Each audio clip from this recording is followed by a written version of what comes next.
Muchísimas gracias, Candela, por la generosa presentación y bueno, es un placer estar aquí con ustedes. Yo me encuentro actualmente en Madrid, trabajo en la Universidad Iberoamericana en México, pero estoy en una estancia de investigación en Madrid y además, bueno, como me escucharán por mi acento, pues soy español de nacimiento. Como son pocos minutos, son pues 20 minutos en realidad lo que tenemos, a mí me gustaría poder darles un panorama muy breve en realidad, preliminar, para hablarles primero de un proyecto que llevamos a cabo desde la Universidad Iberoamericana con la idea precisamente de combatir la desinformación a través del ejercicio de un periodismo crítico y después dar algunos consejos que surgieron de este proyecto, que en el fondo son consejos para periodistas. Yo entiendo que, bueno, pues en la cumbre tenemos públicos que ejercen el periodismo, públicos que estudian o que estudiamos el periodismo o que hacemos ambas cosas o que se dedican en general a los medios y además desde distintas latitudes. Entonces espero pues, que les pueda resultar interesante la reflexión de un tema que en realidad es candente y de gran actualidad, pero que no siempre se trabaja de manera adecuada.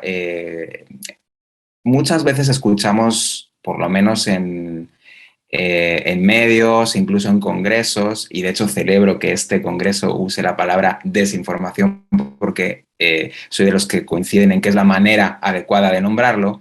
Hay una expresión que es la expresión fake news o falsa noticia, que pues es de uso bastante común, incluso en algunas redacciones periodísticas se utiliza, que en realidad pues es una definición imposible, porque si es noticia no podría ser falsa, o sea, si es falsa no es noticia, ¿no? O sea, falsa noticia o fake news, por decirlo directamente del inglés, en realidad ya es una incongruencia y me parece que desinformación es precisamente el vocablo que mejor expresa pues esta gran enfermedad o estas grandes enfermedades que sufrimos o que se adolecen desde el ejercicio del periodismo, que es, pues, por un lado, la desinformación misma y, por otro lado, la infodemia de la que hablaremos más adelante.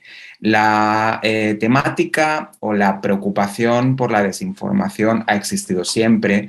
Sin embargo, es en 2016 cuando se acuña esta palabra en inglés que se incluye en el diccionario de Oxford, que es la palabra posverdad, y salta a la opinión pública la palabra posverdad como una era, pues tal cual, inaugurada o bautizada como un momento posterior a la verdad, ¿no? La posverdad, o sea, espacio donde nos movemos en una ecología mediática donde tenemos que convivir diariamente con unas informaciones que tienen una problemática que no existía antes o que no existía de esta forma, y que es la llamada desinformación o las mal llamadas fake news. Nosotros en la Universidad Iberoamericana hicimos un proyecto que ahora les muestro, ahora les comparto una pantallita, pero antes de compartir prefiero explicarlo así porque uno ve compartir pantalla y de pronto como que medio desconectamos a veces, y prefiero ver caras en esta vida tan pandémica y tan poco humana. Hemos detectado al menos 5 tipos de mentiras, porque así le vamos a llamar, ¿no? Mentiras, no falsas noticias, no fake news, mentiras. Y las mentiras las hemos clasificado no tanto por una tipología que tenga que ver con si es más o menos grave, sino con a quién benefician estas mentiras. A las primeras les llamamos nosotros, digo, depende un poco del país donde nos encontremos, pues sería la palabra, pero piensen pues en el insulto que le darían a alguien que miente, o sea, mentiroso, sinvergüenza, gamberro, pues le llamamos gamberros o sinvergüenzas o mentirosos 2.0, porque son el primer tipo, aquellas mentiras que se difunden digitalmente, que están pensadas directamente para crear desinformación, es decir, mentiras que pueden tener influencia, que no persiguen en sí ningún objetivo político ni económico. Les puedo poner un ejemplo, no sé, Starbucks no vende cafés a personas extranjeras. Esta es una mentira que se publicó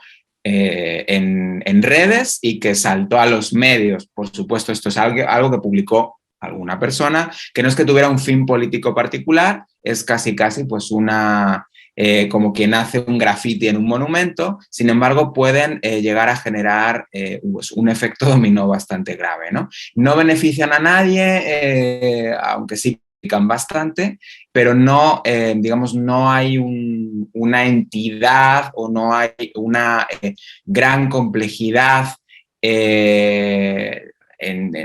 de quién o quiénes la construyen, sin embargo, pues existen y de estas hay bastantes.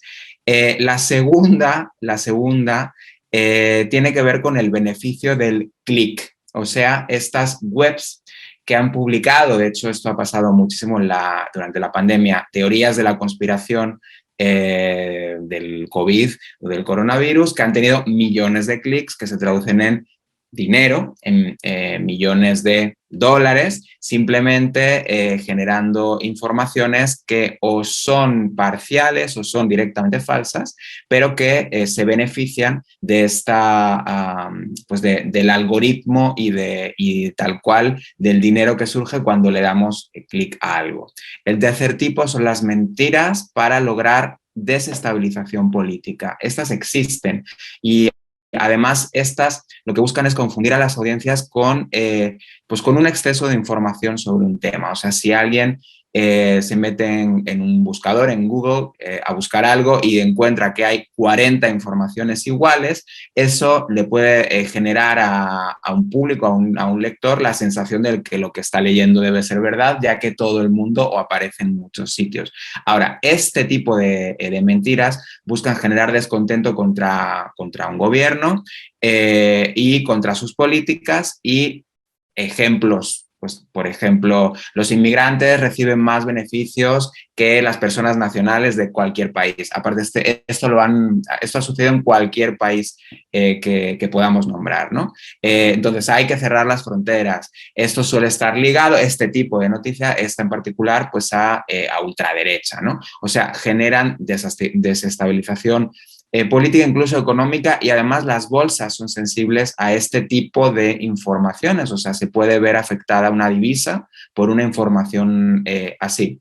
La cuarta también depende del país. En España se le llama jajaganda, la jajaganda, o sea, desinformar a través del insulto. El ejemplo más claro, si ustedes piensan pues en esta activista Greta Thunberg, hubo bastantes informaciones que trataban de desacreditarla, por ejemplo, infantilizándola. Ah, pues es una niña, ah, pues es que es autista, ¿no? Ah, pues la niña dice que, ¿no? Este tipo de formas de expresarse, y en este caso les puse un ejemplo de una niña por no referirnos a otra persona a la que nos podamos referir en términos racistas, en términos clasistas, en términos homofóbicos. Generar desinformación a través de la desacreditación es tan antiguo como pues la cultura occidental, porque esto ya sucedía tanto en Grecia como en Roma. La quinta categoría de aquel estudio era directamente Trump.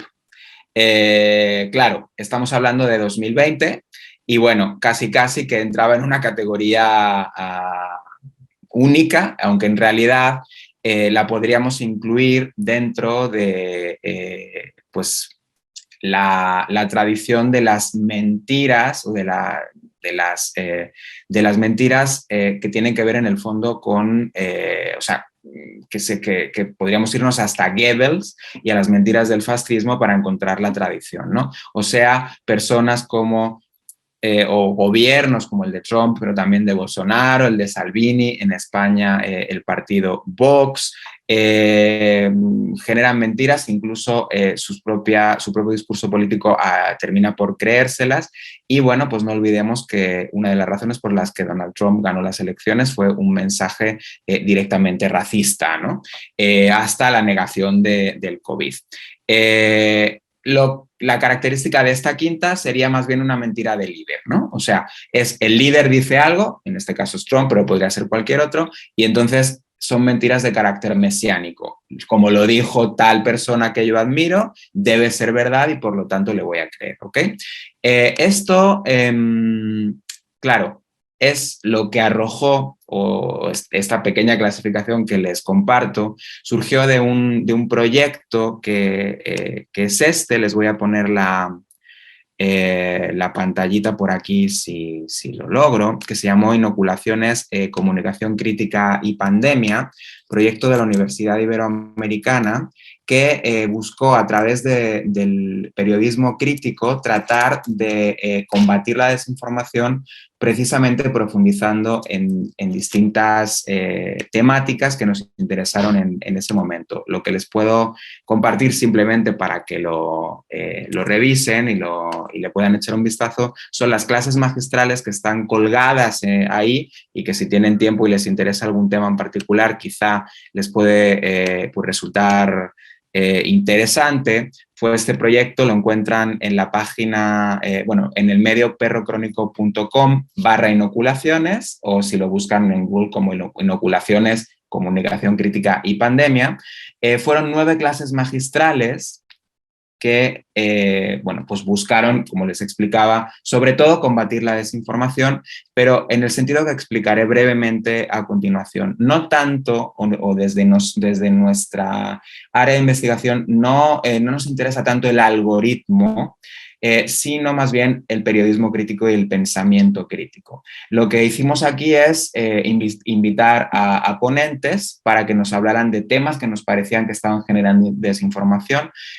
Por ejemplo, bueno, lo dividimos en tres módulos, les doy algunos ejemplos. Este de María Ruido, ella nos habló de cómo hacer documental con una perspectiva feminista. Como ustedes saben, ha habido pues mucha desacreditación del feminismo, precisamente en medios, y cuando aparece cualquier contenido feminista, quien quiera desacreditarlo, se inventa una serie de bueno, pues de insultos para este tipo de pensamiento. Se ha hablado de feminazis, etcétera, ¿no? O sea, estas palabras que automáticamente desacreditan un discurso. Entonces, bueno, esta fue una conferencia que trataba de abordar ese tema. Invitamos a Francesca Nava, que es la periodista italiana que, bueno, descubrió toda una saga y una corruptela enorme en Italia relacionada con el coronavirus. Aquí tenemos otra de Angélica de la Fuente y Alejandra Krail, que era precisamente sobre temas médicos.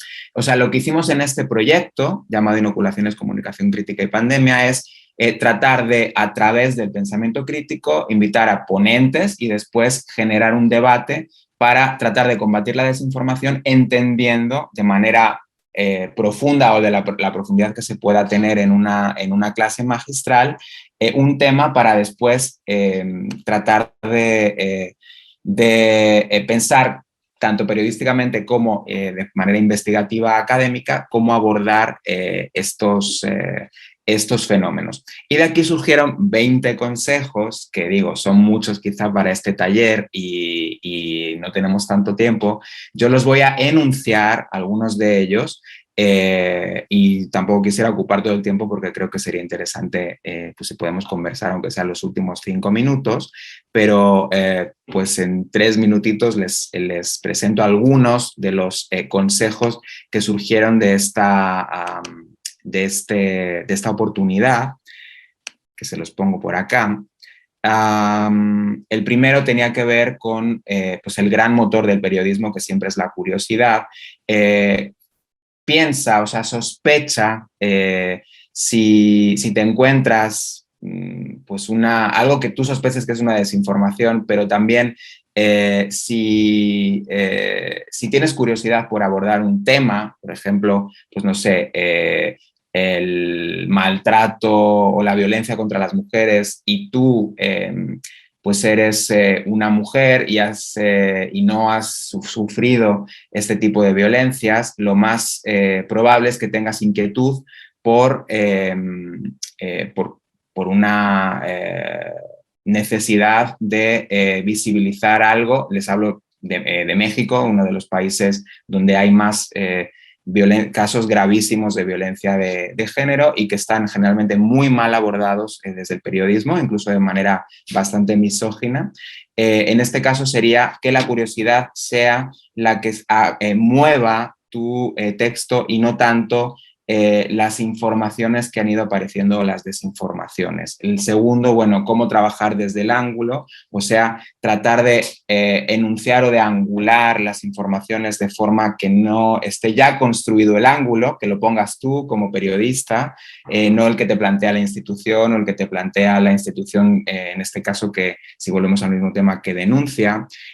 Trabajar con expertos ayuda, pero hay que tener cuidado. Veíamos que el proyecto arrojó que siempre se llama a los mismos expertos, que además precisamente suelen ser hombres de la capital del país que sea, formados en ciertas universidades. Buscar una diversidad de expertos también nos ayuda a diversificar la forma de enunciar los textos, ver gente más joven, gente que no esté en la capital del país, gente que quizá no es tan visible, o sea, hacer un trabajo un poquito más profundo para buscar especialistas, o el cultivo, por supuesto, de la veracidad, que nosotros la asociábamos con el trabajo de campo, o sea, el tratar de cultivar la veracidad desde la obtención de datos que surja de una reportería lo más directa posible. A veces cuando vamos al sitio es cuando descubrimos una serie de elementos que virtualmente son muy difíciles de trabajar. Bueno, el quinto, fiscalizar, no olvidarnos que el periodismo, si algo debe hacer, entre otras muchas cosas, es fiscalizar sobre todo los dineros públicos, ¿no? Jugar limpio, es decir, no irnos con, bueno, tal persona ha cometido corrupción, sino ir a buscar también al acusado, que eso últimamente nos hemos encontrado muchos textos que tienen solo una fuente y no tienen la fuente acusada porque no se buscó directamente. Eso, bueno, sería completamente antiético periodísticamente hablando. Tratar de cultivar la horizontalidad como periodista, es decir, comprender cuál es tu lugar de enunciación y tratar de entender al otro sin anteponer pues, tal cual tu educación, tu clase social y mirar desde esa óptica, sino reconocerla para tratar de evitar esa verticalidad. No que la borres, pero sí que entiendas desde dónde estás enunciando y desde dónde estás entendiendo al otro, que ese sería el punto 8, que sería evitar esa superioridad cultural o el construir, pues no sé, a las mujeres maltratadas como una alteridad, porque en el fondo yo soy, no sé, periodista hombre y al final pues creo no formar parte de esta sociedad cuando en realidad, por supuesto, sí.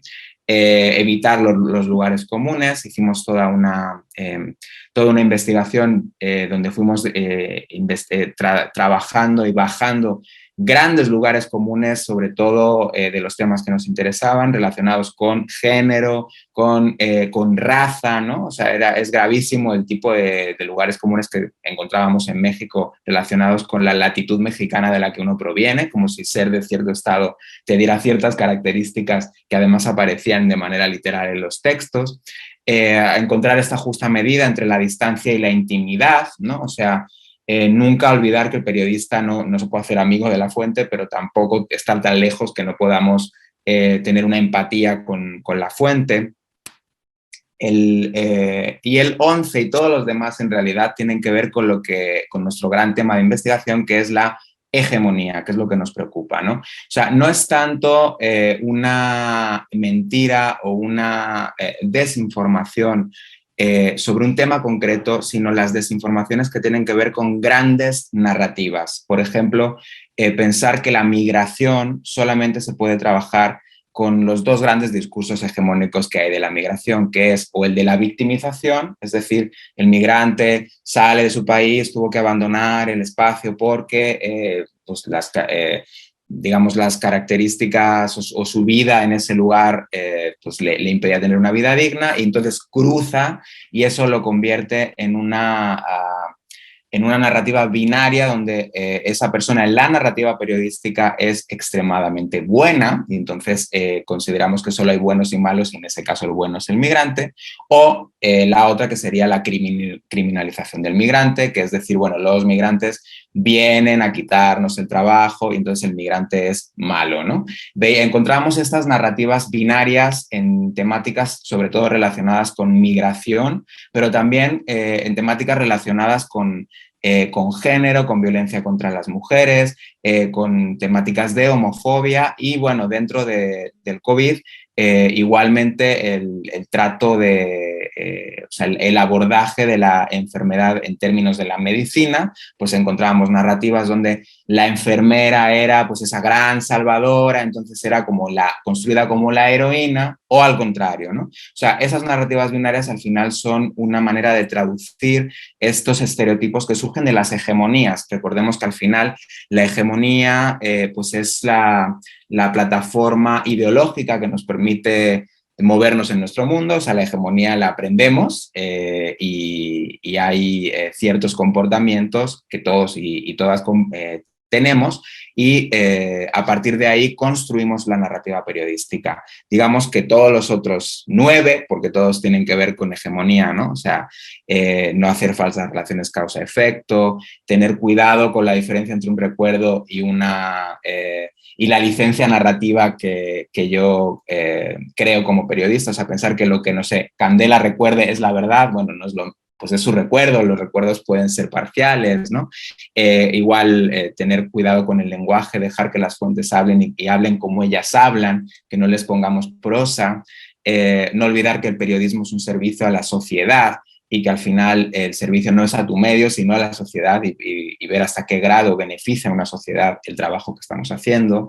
No olvidar que escribir en su amplio sentido, porque no solo escribir, hacer fotografía, hacer periodismo audiovisual, debe ser siempre pensar, debe haber un ejercicio de pensamiento ahí. Por supuesto, pues la estructura del trabajo que esté lo suficientemente pensada para que traduzca de manera sencilla aquello que nosotros nos interesa subrayar, reescribir, pulir nuestro trabajo, tener un poquito cuidado con estas informaciones hechas muy al vapor, casi sin contrastar, ¿no? Es muy común que en un medio publica algo y a los 5 minutos 7 medios ya lo traen, simplemente porque lo publicó aquel, y eso no está contrastado. La importancia, pues, claro, de leer, y por leer se entiende leer, ver documentales, ver documentos. Y el último, le llamábamos el ensayo, nuestro aliado, o sea, poder incluir en los trabajos periodísticos párrafos que no sean únicamente informativos y narrativos, sino también párrafos que permitan generar una lectura, por supuesto una lectura argumentada, sobre una temática que ayude al lector a poder entender el mundo en el que se mueve y entenderse a sí mismo. Y eso pues permitiría que que le dé el periodista un sentido a su trabajo, y los que estudiamos el periodismo que tengamos herramientas también para poder pues investigar los contenidos que forman parte de nuestra área de investigación. Y bueno, hasta aquí lo que yo les quería compartir. Disculpen la mucha información y el tiempo breve, pero pues así está armado el taller, y creo que es bueno tener poquito tiempo para pues dar la esencia. Y bueno, pues si tienen algún comentario, alguna pregunta, pues encantado de poder, si me es Y posible, estaba responderla. por preguntarles justo si tenían alguna pregunta, alguna consulta, algún aporte. La verdad que, Sergio, súper interesante todo lo que estás planteando. Creo que a partir de cada consejo se iba disparando alguna noticia de la realidad que habíamos escuchado, a partir de la descripción de las mentiras que hiciste. Yo me quedé por ahí con la mentira del líder y con el ataque a los movimientos feministas a través del lenguaje. Creo que es algo que todos y todas los que y las que estamos en este taller damos cuenta. No sé si lo quieren dejar por el chat o si tienen la posibilidad de habilitar el micrófono, no lo sé, pero si no, dejen alguna consulta o alguna pregunta en el chat. Sí, Sabrina, estás levantando la mano. Sí, buenas tardes a todos. Buenas tardes. Yo soy Sabrina, soy de Bolivia. Mira, lo que pasa aquí en Bolivia es que siento que hay un escenario muy polarizado, ¿no? Por el tema de política. Entonces, para mí, que trabajamos en una verificadora de información, es a veces difícil verificar información y no quedar como que, ay, defendiste a cierto político o no, ¿no? Entonces, ¿cuál sería tu recomendación o tu consejo para verificar la información y llegar quizás a una conclusión, pero que no quedemos como que defendimos a cierto bando o a otro bando, ¿no? Esa es mi consulta. Bueno, es una gran pregunta, y es la pregunta además pues de una periodista preocupada por hacer un buen trabajo, que eso ya habla pues muy bien de ti como profesional. Yo te diría que para luchar contra la desinformación en general y en particular para hacer un trabajo de verificación que sea profesional,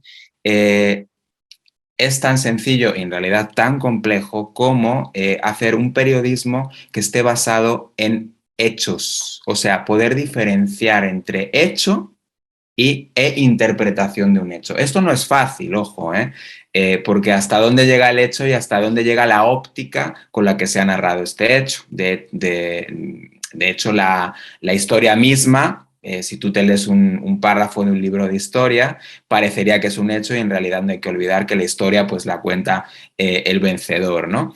¿Cómo hacemos esto? Bueno, yo te podría dar pues algún consejo de cómo poder lograr hacer un periodismo que al menos diferencie hechos de otro tipo de contenidos que en el fondo vienen sesgados políticamente, que es tu preocupación. Y sobre todo por la gran velocidad a la que se ven sometidos los medios y que impiden el contraste. Yo sugeriría siempre tratar de contrastar todo hasta lo que parecería que no hay que contrastar.